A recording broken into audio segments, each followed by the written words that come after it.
അതെ, ഇന്ന് മത്തി കൊണ്ട് പെട്ടെന്നൊരു കറി ഉണ്ടാക്കാം. നല്ല രുചിയുള്ള കറിയാണ് മത്തി വാട്ടി പറ്റിച്ചത്. പെട്ടെന്നുണ്ടാക്കാം ഈ കറി. കറിക്ക് ആവശ്യമുള്ളതെല്ലാം എടുത്തു വെച്ചിട്ടുണ്ട്. 7-8 ചെറിയുള്ളി ക്ലീൻ ചെയ്ത് വെച്ചിട്ടുണ്ട്. ചെറിയൊരു കഷ്ണം ഇഞ്ചി ക്ലീൻ ചെയ്ത് വെച്ചിട്ടുണ്ട്. ഒരു കുടം വെളുത്തുള്ളിയും ക്ലീനാക്കി വെച്ചിട്ടുണ്ട്. ഇതൊരു 6-7 വറ്റൽമുളയും ഒരു 8-10 കാന്താരി എടുത്ത് വെച്ചിട്ടുണ്ട്.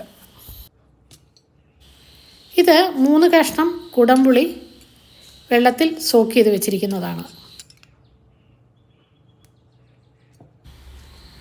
ഇത് 1/2 കിലോ മത്തി ക്ലീൻ ചെയ്ത് വരഞ്ഞ് കുറച്ച് വെള്ളത്തിലാക്കി ഫ്രീസറിൽ വെച്ചിരുന്നതാണ്. ഇപ്പോൾ ഐസെല്ലാം എടുത്ത് വെച്ചിട്ടുണ്ട്. ഇനി മിക്സിയുടെ ജാറിൽ വറ്റൽമുളക് ഒന്ന് ചതച്ചെടുക്കാം. അതിനുശേഷം ഇഞ്ചി അതിലേക്കിട്ട് ഒന്ന് ചതയ്ക്കാം.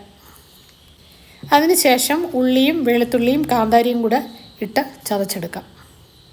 ഇത്രയും ചതഞ്ഞാൽ മതി.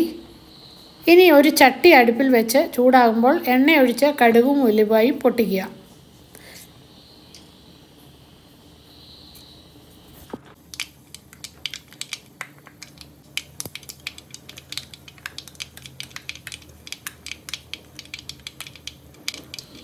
പൊട്ടി വരുമ്പോൾ ചതച്ചതെല്ലാം ചേർത്ത് ഒന്ന് വഴറ്റുക. കൂടെ കുറച്ച് കറിവേപ്പിലയും കൂടെ ചേർക്കാം.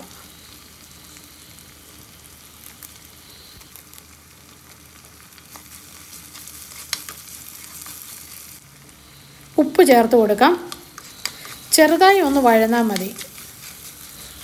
ഇനി കാശ്മീരി മുളക് പൊടി 1 സ്പൂൺ ചേർത്ത് കൊടുക്കാം.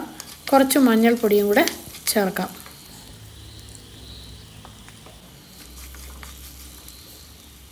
കുടംപുളിയും വെള്ളവും കൂടി ചേർത്ത് കൊടുക്കാം. മിക്സിയുടെ ജാർ കഴുകിയ കുറച്ച് വെള്ളവും കൂടി ചേർത്ത് കൊടുക്കാം. കൂടെ മീനും കൂടെ ചേർത്ത് കൊടുക്കാം. ഇളക്കി യോജിപ്പിച്ച് മുകളിൽ 2 കറിവേപ്പിലയും കൂടെ ചേർത്ത് വെച്ച് അടച്ച് വേവിക്കാം. വെള്ളം ചൂടാകുന്നതിന് മുമ്പ് മീൻ ഇട്ടതുകൊണ്ട് നമുക്ക് നന്നായി ഇളക്കി യോജിപ്പിക്കാം.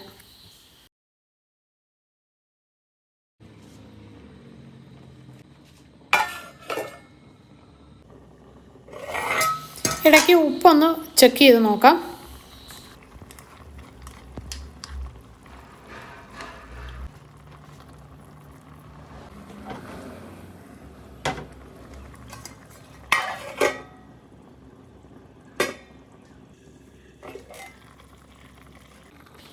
മത്തി പെട്ടെന്ന് തന്നെ വേകും. വെന്ത് കഴിയുമ്പോൾ ചൂടോടുകൂടി സെർവ് ചെയ്യാം. Thanks for watching.